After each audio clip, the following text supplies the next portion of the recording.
नमस्कार। Janaki FM 106 megahertz Janaki समाचार में अपने के स्वागत है। दीपेंद्र संग सुनल जाओ समाचार। एक नुक मुख्य समाचार।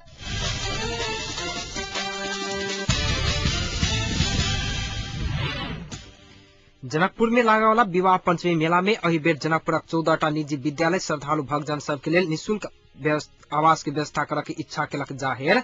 20 वर्ष पुरान स्वास्थ्य नीति रहला से अही के संशोधन करे के आवश्यकता रहल। स्वास्थ्य तथा जनसंख्या मंत्री महतो के कहल जनकपुर निवासी एक शाह परिवार के 11 वर्षक युवती के काठमांडू में अपहरण के बाद कयल गेल हत्या आ कांग्रेस केंद्रीय समिति के बैसार बहिष्कार करैत देवा पक्ष बैसार स्थगित करे के केलक मांग। समाचार अब विस्तार से। जनकपुर में वर्षों से लगत आयल विवाह पंचमी मेला के तैयारी जोर शोर से भ रहल समय में अही बेर जनकपुर में बाहर से आवाला श्रद्धालु भक्तजन सबके रह के लिए राष्ट्रीय निजी तथा आवासीय विद्यालय एसोसिएशन नेपाल समाज सेवी अनिल चंद्र अमर आ धनुषा के प्रहरी प्रमुख हरि बहादुर पाल के उपस्थिति में बैसल एक बैसार से निःशुल्क आवास के व्यवस्था करे के इच्छा जाहिर केलक। विवाह पंचमी मेला के समय में विद्यार्थी सबके पढ़ाई में समस्या हेबाक भेला से अगहन 13 आ 14 गते नेशनल पेप्सन संघ आबद्ध विद्यालय सब में विदा देवा के सेहो निर्णय कयल गेल अछि। तेना विवाह पंचमी मेला देख बाहर से जनकपुर आवाला श्रद्धालु भक्तजन सबके रह के व्यवस्था कर सेहो विद्यालय के घर निःशुल्क उपलब्ध कराओल जात कहैत जनकपुर के 14टा विद्यालय अपन इच्छा व्यक्त केने अछि। निःशुल्क आवास के व्यवस्था कर इच्छा व्यक्त करे वाला विद्यालय सब में Sarvodaya boarding school Ramanand Chowk, Om Shakti boarding school Bhamarpura Chowk, RCS boarding school Mills Area, Himalaya boarding school Kishori Nagar, moonlight boarding school Kadam Chowk, Manokamna boarding school Shiv Chowk, Janakpur public boarding school Anand Nagar, Janki उच्च माध्यमिक Kadam Chowk, Ram Janki boarding school 0 mile, scientific boarding school Anand नगर, सेंट जेवियर्स 0 माइल, श्री राम उच्च माध्यमिक बिहार कुंड, children holy place Valmiki Nagar बलवाटोल आ मॉर्निंग ग्लोरी बोर्डिंग स्कूल श्रद्धालु सबके लेल निःशुल्क रह के लेल व्यवस्था करे के इच्छा जाहिर केने बताओल गेल अछि। जनकपुर के पैघ मात्रा में बोर्डिंग स्कूल सब श्रद्धालु भक्तजन सबके लेल आवास के लेल निःशुल्क रूप में व्यवस्था करे के इच्छा जाहिर केला से अही बेर बाहर से श्रद्धालु भक्तजन सबके के लेल समस्या नहीं हैत स्थानीय जनकपुर वासी सबके विश्वास अछि। जनकपुर में मात्र करीब 200 जतेक संख्या में निजी विद्यालय सबके संख्या अछि आ ओ सब विद्यालय में श्रद्धालु सबके आवास के व्यवस्था कयल जाता बाहर से श्रद्धालु भक्तजन सब विवाह पंचमी मेला देख और बेसी रूप में आवत स्थानीय बुद्धिजीवी सबके विश्वास रहल छनि।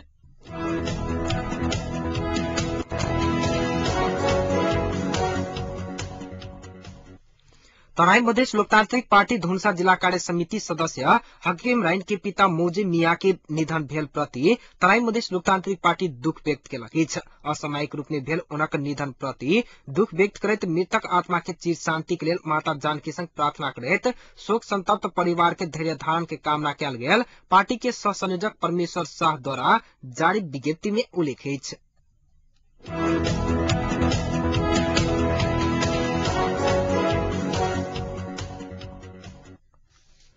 स्वास्थ्य तथा जनसंख्या मंत्री राजेन्द्र महतो 20 वर्ष पुरान स्वास्थ्य नीति रहला कारणे अही के संशोधन के आवश्यकता रहल बतौने छथि। नेपाल सरकार स्वास्थ्य तथा जनसंख्या मंत्रालय आयुर्वेद विभाग आयोजना केने क्षेत्रीय समीक्षा तथा योजना तर्जु में गोष्ठी के संबोधन करते मंत्री महतो जनसंख्या आ नेपाली जनता के आकांक्षा अनुसार स्वास्थ्य नीति लाभप्रद बतौने छथि। ओ स्वास्थ्य सेवा के संतोषजनक अवस्था नहीं रहल बताबैत जाधेर नेपाली जनता पूर्ण रूप में स्वास्थ्य क्षेत्र के उपभोग कर नहीं सकत ताधेर कोनो भी हालत में स्वास्थ्य सेवा के संतोषजनक रूप में लेबर नहीं सकत बतौने छथि। मंत्री महतो सरकारी अस्पताल के सेवा सुविधा बढ़ाव के आवश्यकता रहल बताबैत अही के लेल सरकार लाइक परल सेहो बतौने छथि। ओ सरकार स्वास्थ्य क्षेत्र में लगानी कर प्रभाव में सेहो जोर देने अछि। ओ एखन के कुल बजट के 7% मात्र स्वास्थ्य क्षेत्र में लगानी भ रहल खुलासा करैत कम्ती में अही के बढ़ाकर 10% धरि बनावे के आवश्यकता रहल बतौने छथि। मंत्री महतो स्वास्थ्य मंत्रालय में 5000 दरबंदी खाली रहला से जल्दी पद पूर्ति करे के योजना में मंत्रालय रहल जानकारी देलनि अछि। मंत्री महतो प्रत्येक गांव में एकटा अधिकृत स्तर के चिकित्सक पहुंचाबा सरकार के लक्ष्य रहल सिहो जानकारी देने छथि।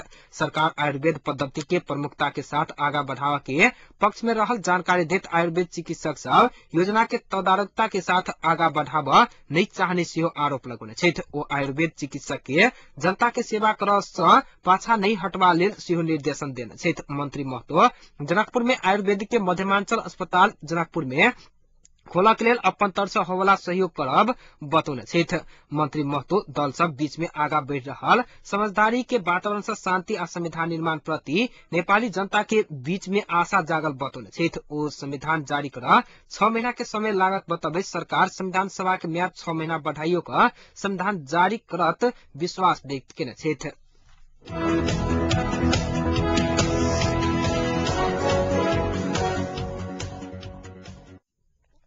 सद्भावना पार्टी के अध्यक्ष एवं स्वास्थ्य तथा जनसंख्या मंत्री राजेन्द्र महतो आज जनकपुर अंचल अस्पताल में निरीक्षण कर पहुंचल समय अस्पताल के प्रांगण भीतर पार्टी के झंडा देखा में आयल छल।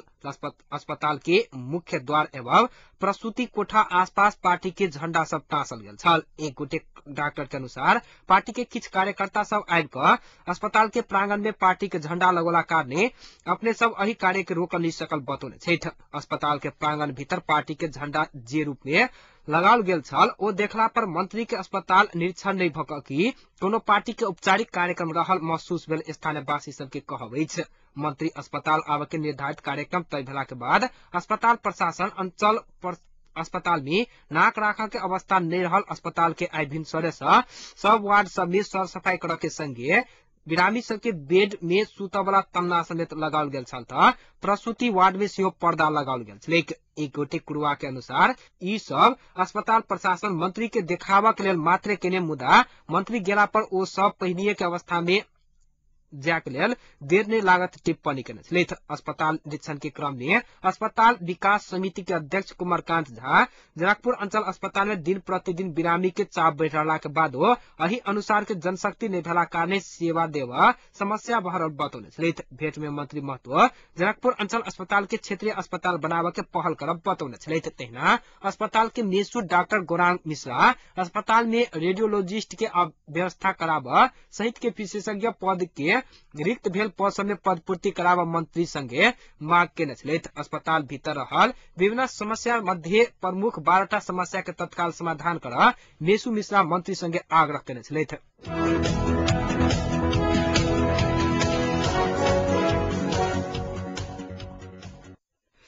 कांग्रेसक सभापति सुशील कोइराला जीवंत पार्टी में एदा कदा मत मतांतर आ विवाद रहनाई लोकतंत्र के स्वाभाविक लक्षण भेल बतौने छथि। नेता देवा पक्ष आय बजौनी केंद्रीय समिति के विशाल बहिष्कार केला के बाद सब पार्टी के नियमित विचार तथा कार्यक्रम सब में सहभागी होबा आग्रह करैत एहन बात बतौने छथि। ओ आय साँझ एकटा प्रेस विज्ञप्ति जारी कऽ अही के लोकतंत्र के सौंदर्य सेहो कहने छथि। अही परिप्रेक्ष्य में हमरा सबक पार्टी नेपाली कांग्रेस भीतर देखा पड़ल किछ मत मतांतर सबके सेहो असहज आ अनोखा रूप में लेबऽ के नहीं चाहि रहल बतौने छथि। ओ विवाद के आपसी विमर्श आ परामर्श द्वारा सहमति लगाबऽ के या ओ होबऽ नहीं सकला पर प्रतिक्रियागत रूप में पूरा कऽ आगा बढ़ऽ के सेहो उल्लेख केने छथि। देवा पक्ष भातृ संगठन सबके विघटन के फिरता लेबऽ पड़त मांग आगा घुसकबैत विशाल बहिष्कार केने छलैक।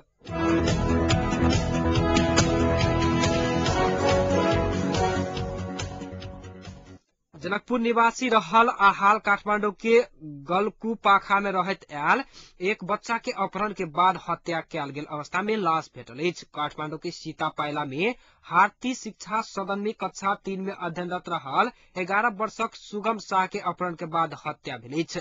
शुक्र दिन अपहरण में पड़ल शाह के आइ लाश भेटल अछि। हत्या के बाद सूटकेस में राखल गेल ओकर लाश सुपर सीता यातायात के काउंटर में सूटकेस में राखल गेल अवस्था में भेटल डीएसपी समेंद्र राठौड़ जानकारी देने छथि। प्रारंभिक जानकारी अनुसार अपहरणकारी सब रवि दिन शाह के हत्या क लाश के सूटकेस में राख कर बस में छोड़ने आ सूटकेस के जिम्मेवारी क्यों नहीं लेला के बाद बस के चालक आ सहचालक वो सूटकेस काउंटर में ल जाकर रखने खुलासा भेल अछि।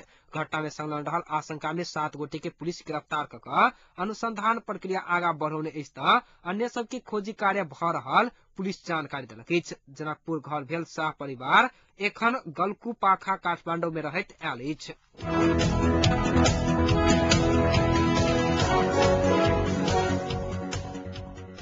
महोत्तरी जिला के भरतपुर स्थित नेपाल निमावी कालीपुर के शिक्षक सब विद्यालय में केने तालाबंदी आइ दोसर दिन सेहो जारी रहल अछि। विद्यालय में कार्यरत शिक्षक शिक्षिका के प्रधानाध्यापक अपशब्द प्रयोग क अपमान केने विरोध में ओ सब विद्यालय में तालाबंदी केने अछि। प्रधानाध्यापक राम दुलारी महतो शिक्षक के प्रति भेल दुर्व्यवहार स्वीकार क माफी माग परत कहैत विद्यालय में कार्यरत शिक्षक सब काल्हि से अनिश्चितकालीन तालाबंदी केने बतौने अछि। कक्षा शिक्षण के लेल बनाओल गेल समय तालिका में शिक्षक सब विरोध जनौला के बाद प्रधानाध्यापक महतो सोम दिन शिक्षक सब के अपशब्द प्रयोग क बेइज्जत केने शिक्षक सब के आरोप अछि। विद्यालय में शिक्षक सब द्वारा कयल गेल तालाबंदी के कारणे विद्यार्थी सब पढ़ाई सब वंचित सेहो भेल अछि।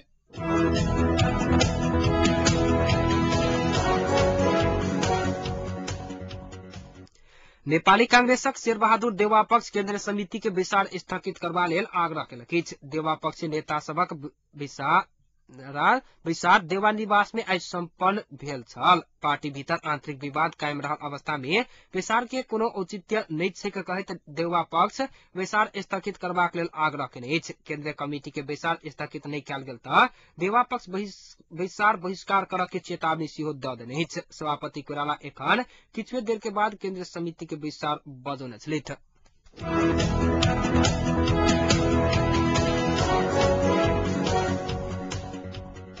एकीकृत नेकपा माओवादी के महासचिव राम बहादुर थापा बादल कहलेन अछि जे पार्टी भीतर के वैचारिक असहमति नेतृत्व पक्ष समाधान करऽ के प्रयत्न नहीं केलक त महाधिवेशन धेर पार्टी विभाजन भ सकैत अछि। वैध पक्षीय नेता एवं कार्यकर्ता के प्रशिक्षण देवा धरान पहुंचल बादल पत्रकार संग बातचीत करैत एहन बात बतौने छथि। प्रशिक्षण अत्याधुनिक सुरक्षा के बीच संचालन भेल छल। प्रशिक्षण कार्यक्रम में संचारकर्मी सबके सेहो प्रवेश में निषेध कयल गेल छलैक। पार्टी के संस्थापन पक्ष द्वारा देखल जा रहल क्रियाकलाप युद्धकालीन पार्टी नीति विपरीत रहला कारणे उनकर पक्ष असहमति व्यक्त कर रहल प्रशिक्षण में महासचिव बादल बतौने एकटा सहभागी जानकारी देने अछि।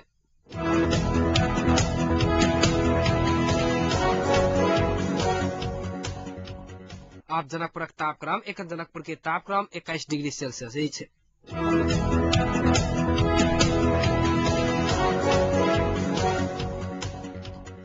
समाचारक अंत में एक बेर फेर से मुख्य समाचार।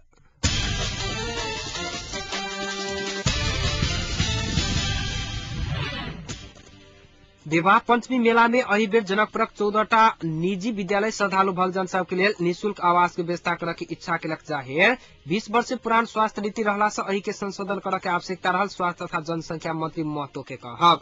जनकपुर निवासी एक शाह परिवार के 11 वर्षक युवती के काठमांडू में अपहरण के बाद भेल हत्या आ कांग्रेस केंद्रीय समिति के बैसार बहिष्कार करैत देउवा पक्ष बैसार स्थगित करऽ के केलक मांग। अही के संग आजुक जानकी समाचार के सब बुलेटिन अहिठाम संपन्न भेल। जानकी समाचार के संग फेर से उपस्थित है ताधर के लेल समाचार कक्ष के संपूर्ण सहकर्मी सब के संग हम दीपेंद्र सिंह विदा साहब एना सुनित रही जानकी FM 106 मेगाहर्ट्ज। नमस्कार।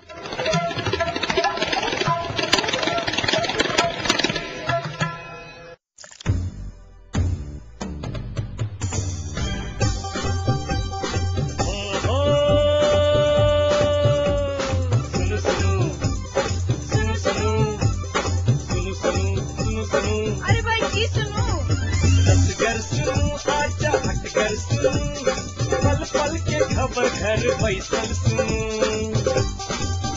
जानकी अही सबके मन माफी कपन बात ऐसा सुनो जानकी अही सबके मन माफी कपन बात ऐसा सुनो सुनो सुनो। मिथिलांचल गर्व जानकी FM 106 मेगाहर्ट्ज।